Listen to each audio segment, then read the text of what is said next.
Une première saison réussie au nouveau jardin collectif de Saint-Pamphile. L'importance des municipalités mise en lumière par l'UMQ. Une œuvre d'art agrémente le circuit des Trois Ponts à Montmagny.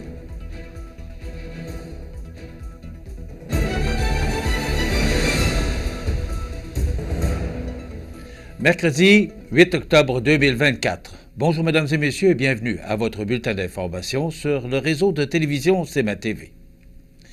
Depuis la réalisation l'automne dernier d'une épluchette de blé d'Inde pour réunir des personnes intéressées à participer à son développement, l'idée de réaliser un jardin collectif à Saint-Pamphile n'est pas tombée dans l'oubli. Dès décembre 2023, des rencontres de préparation ont eu lieu afin de choisir les légumes à planter. En avril, une activité familiale a réuni 21 personnes afin de préparer les semis. Graines, terre, partage de connaissances et plaisirs ont été réunis et des jardins surélevés ont été construits au printemps pour rendre le jardinage plus simple. Ce sont donc une quarantaine de personnes de tous âges provenant de 4 municipalités différentes tout au long de l'été qui ont participé à 10 rencontres d'entretien et de récolte du jardin en plus d'un pique-nique intergénérationnel et d'une activité de littératie magique. 20 familles, 10 personnes seules, les amis du CPE de Saint-Pamphile, la maison de la famille de la MRC d'Illet et le communaux frigo de Soupe aux boutons situé à Tourville, en plus des personnes directement impliquées dans le jardin collectif, ont pu participer au partage de la récolte de l'été. Cette action, qui favorise l'engagement des enfants dans la communauté, est issue du plan d'action de l'éco-réussite de l'Îlet-Sud. L'Alpaga de Saint-Pamphile et l'ABC des Hauts-Plateaux sont les partenaires qui ont mis les mains dans la terre, dis-je, pour faire vivre cette initiative unique dans leur milieu. L'ajout de ce jardin collectif apporte, certes, au milieu un ajout alimentaire, mais aussi a permis aux participants de faire des apprentissages, de développer des habiletés sociales, d'augmenter l'estime de soi, de briser l'isolement et de développer un sentiment d'appartenance. Rappelons que l'éco-réussite est un regroupement de partenaires qui veulent agir en collaboration entre l'école, la famille et la communauté pour favoriser la réussite éducative des enfants de 0 à 12 ans et les actions du regroupement se développent sur le territoire de l'école Saint-Joseph. Une campagne nationale sous le thème « Ta municipalité s'en occupe » visant à valoriser le rôle indispensable des municipalités a été lancée par l'Union des municipalités du Québec, l'UMQ. Jusqu'au 1er novembre prochain, cette campagne cherchera à rappeler que, chaque jour, les municipalités contribuent à faire de leur milieu de vie des espaces où il fait bon vivre, grâce à une offre variée de services qui touchent directement à la qualité de vie de la population. Que ce soit par l'aménagement urbain, les loisirs, la sécurité ou encore le développement économique, les municipalités sont au cœur du quotidien des citoyens et travaillent pour répondre à leurs besoins. À environ un an des prochaines élections municipales, Martin Danfous, président de l'UMQ et maire de Varennes, souligne l'importance de cette campagne. En tant que premier palier de gouvernement, les municipalités sont au cœur de la vie citoyenne. Cette campagne témoigne de notre volonté de rappeler que chaque action municipale contribue à façonner un milieu de vie de qualité. Nous voulons réaffirmer la place prépondérante des municipalités comme gouvernement de proximité. Une campagne publicitaire nationale invitera la population à découvrir ou redécouvrir la richesse des services municipaux, alors que, par la gestion des infrastructures à l'organisation des activités communautaires, les municipalités deviennent des partenaires indispensables du quotidien. En somme, Ta municipalité s'en occupe rappelle que derrière chaque service de proximité se cache un engagement, soit celui de rendre la vie meilleure, plus inclusive et plus dynamique pour tous. L'Union des municipalités du Québec rassemble depuis plus de 100 ans les gouvernements de proximité de toutes les régions du Québec, alors qu'elle a pour mission d'exercer un leadership fort pour des gouvernements de proximité autonomes et efficaces. Une œuvre d'art agrémente le circuit des Trois Ponts. On vous en parle à notre retour dans 60 secondes. C'est à travers le respect et le besoin de faire plus pour les familles en deuil et l'expérience qui s'est transmise de père en fils que la Maison funéraire Laurent Normand a su au fil du temps se bâtir une réputation de confiance. La Maison funéraire Laurent Normand à Montmagny. Laissez-nous vous accompagner. Animalerie Montmagny, on aime vos félins, parfois taquins. Oui, vos chiens, même les coquins. Vos oiseaux qui chantent en duo, c'est pour l'amour des animaux. Animalerie Montmagny, pour l'amour des animaux. Ce jeudi, le Trait d'Union vous invite à cultiver sa santé mentale. Une chronique en compagnie de Mélissa Boilard, directrice du Trait d'Union, groupe d'entraide pour personnes ayant des troubles de santé mentale, présenté à CEMA TV. Vous regardez CEMA TV, le réseau de l'information sur la Côte-du-Sud. Plusieurs personnes auront déjà remarqué aux abords de la rivière du Sud, à la jonction de la rue Saint-Ignace et de l'avenue du Bassin-Sud, le grand canot ancestral acquis par l'entremise de la politique d'acquisition d'œuvres d'art de la ville de Montmagny. En effet, un rabasca magnifiquement peint par l'artiste Yannick Picard agrémente le décor du circuit des Trois Ponts à Montmagny depuis quelques jours. Cette embarcation était, à l'origine, utilisée par les Algonquins, alors que les explorateurs français et canadiens l'ont aussi adoptée pour accéder à l'intérieur de l'Amérique du Nord au XVIIe et XVIIIe siècle, tout comme les voyageurs et les commerçants jusqu'à la fin du XIXe siècle. Jadis, le rabasca était le navire de prédilection pour faire le commerce de la fourrure en raison de sa robustesse et sa grande capacité de charge. Plus près de chez nous, au 19e siècle, le rabasca était également utilisé par les draveurs québécois pour transporter du matériel.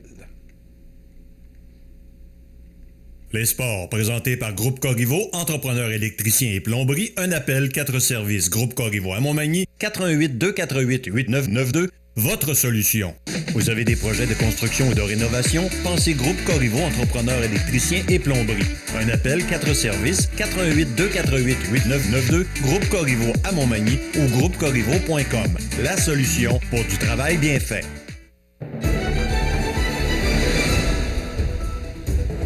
Au sport, plusieurs matchs étaient à l'affiche dans les différentes ligues locales de hockey cette fin de semaine. Du côté de l'Everest de la Côte-du-Sud, la formation était dans l'ouest de la province pour y disputer 2 matchs. L'Everest s'est incliné lors de ces 2 confrontations contre le Phoenix de Montréal et les Flames de Gatineau. Le club sud-côtois a caissé 2 filets dans les 10 premières minutes de jeu. Toutefois, lors de la période médiane, l'Everest a rétréci l'écart à 1 but à 2 reprises par l'entremise de Charles-Antoine Alain et Alexandre Dallaire. Dans le dernier tiers, les Flames ont accentué leur avance à 7-2 au début de l'engagement. Néanmoins, Dan Chrétien, Mathias Laflamme et Félix Riverain ont tour à tour touché la cible pour réduire l'écart à 2 buts en route vers un revers de 8-5.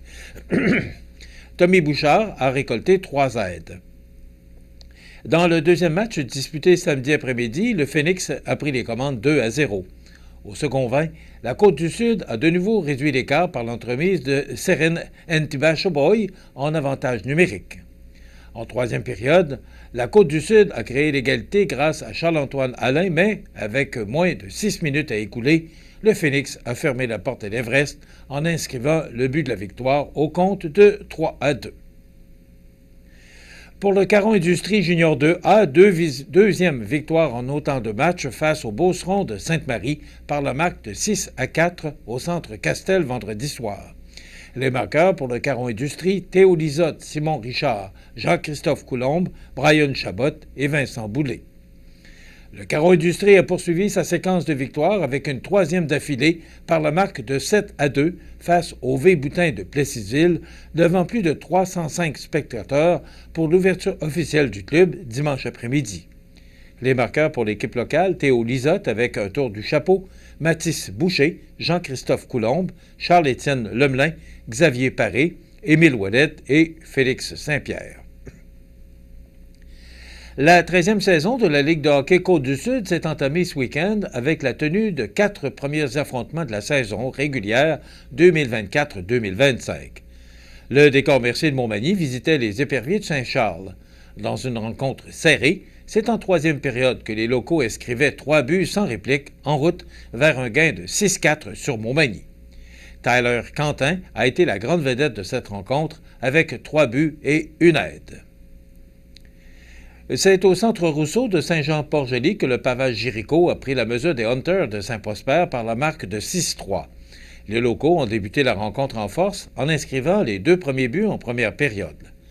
Les Hunters ont répliqué en deuxième, créant l'égalité, mais les locaux ont toutefois repris leur avance de 2 buts avant la fin de l'engagement et porté la marque 4-2.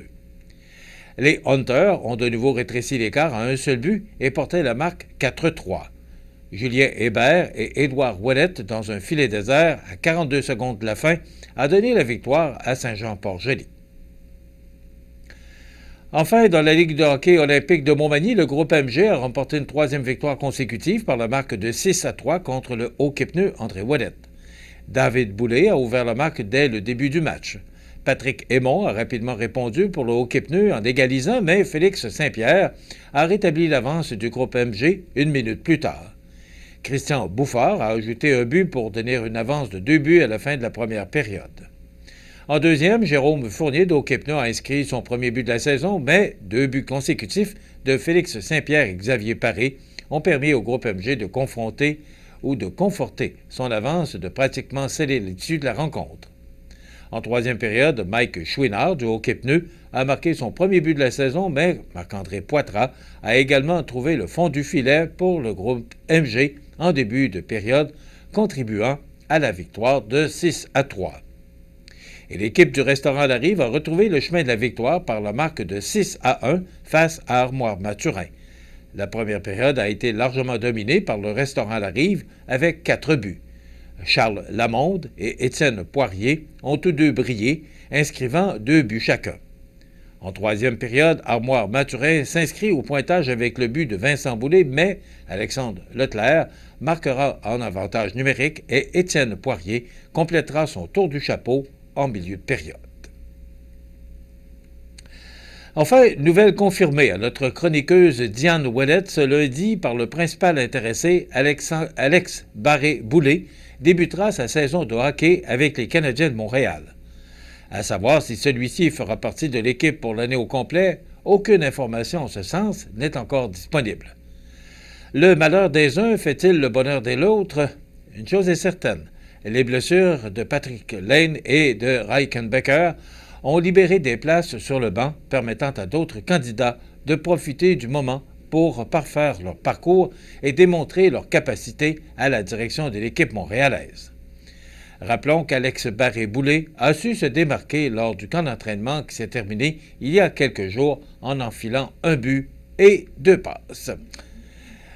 Voilà ce qui complète notre bulletin d'information. Oui, alors on me dit qu'on aurait un message d'Alex Barré-Boulay à vous passer. On y va. Bonjour tout le monde, ici Alex Barré-Boulay. Juste un petit mot pour vous dire que j'ai réussi à tailler ma place pour le début de la saison avec les Canadiens de Montréal. Donc j'espère vous voir en très grand nombre. Venez nous encourager au Centre Bell. Bien voilà, c'était Alex Barré-Boulay qui nous a fourni ce message hier. On est très heureux pour lui. On espère qu'il va rester avec le club pour toute l'année et d'autres années subséquentes. On l'espère pour lui. Il est originaire de Montmagny, je vous le rappelle. Voilà, ça complète notre bulletin d'information pour aujourd'hui, mercredi 8 octobre. Dans un moment, les prévisions de la météo. Voilà, c'est tout pour l'instant. Bonne journée, mesdames, messieurs. Pour rejoindre la salle de nouvelles de CMA-TV, nouvelles au pluriel @cmatv.ca ou encore 88 241 13 13 poste 226.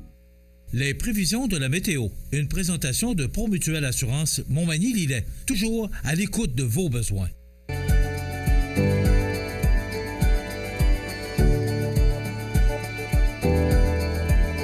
Besoin d'assurance? Promutuelle Assurance. 88 248 7940. La la la la la la la.